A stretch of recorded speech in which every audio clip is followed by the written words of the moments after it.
Vraiment, le premier coup de foudre que j'ai eu, je devais avoir 14-15 ans, c'était pour Alain Fournier, Le Grand Monde. Ensuite, ça a été, n'en déplaise à Sarkozy, La Princesse de Clèves. Et ensuite, La Chartreuse de Parme, que je trouvais d'un comble d'un érotisme.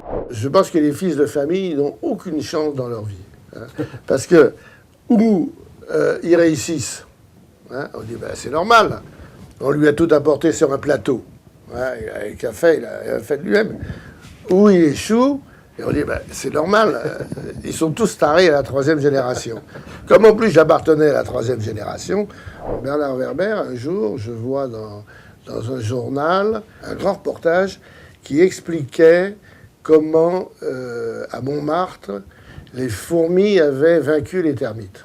J'ai été sidéré par, comment dire, ce reportage. J'avais dit dans la maison, il faut absolument bon, pas de contact. Mitterrand et les 40 voleurs, c'est 1 million d'exemplaires. Ouais.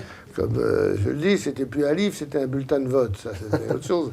On est, bon, une maison assez particulière, à la fois centralisée entre Richard et moi, il faut bien le dire, très centralisée. Et finalement, pas tellement que ça, car tout le monde s'occupe de tout. Dans la maison, c'est le grand bordel. Et finalement, c'est aussi de localité. Ça nous permet d'être très réactifs. Les auteurs, quand ils viennent dans la maison, ils connaissent tout le monde. Hein. C'est une famille dans laquelle ils se sentent bien. Ils se disent, bon, je suis chez un bon éditeur, indépendant, pourquoi aller ailleurs ? À quoi cela me servirait-il à faire monter les enchères, par exemple. Ils ne le font pas trop. Ça marche une fois, et après, ça risque de nuire gravement à la suite. Il y a beaucoup d'exemples comme ça. La démocratie, c'est ce qu'il y a de pire dans l'édition.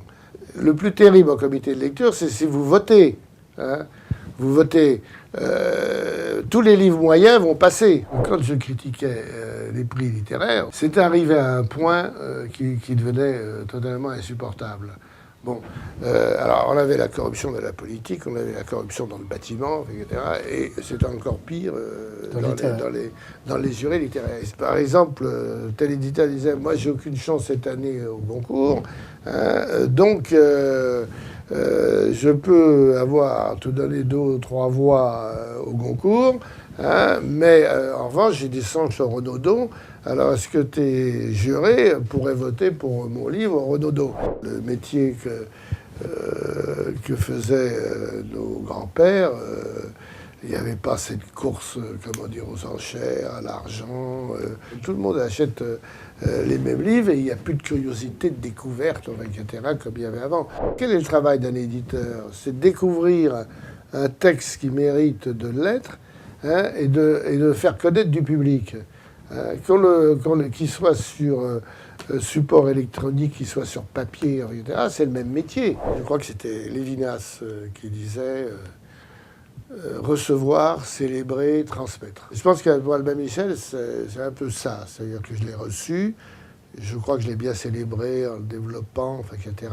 Bon, avec Richard Dupousset, avec tous les gens, tous mes collaborateurs, j'aime pas employer le mot « je ». Maintenant, il faut transmettre, et la dernière marche, c'est pas la plus facile. Je pourrais vous réciter de l'Aragon, de l'Apollinaire. Un soir de demi-brume, à Londres, un garçon qui ressemblait à mon amour vint à ma rencontre, et le regard qu'il me jeta me fit baisser les yeux de honte. On me prend quelquefois vraiment pour un autre. Mais c'est aussi beaucoup parce que je ne sors pas, que bon, je sors peu.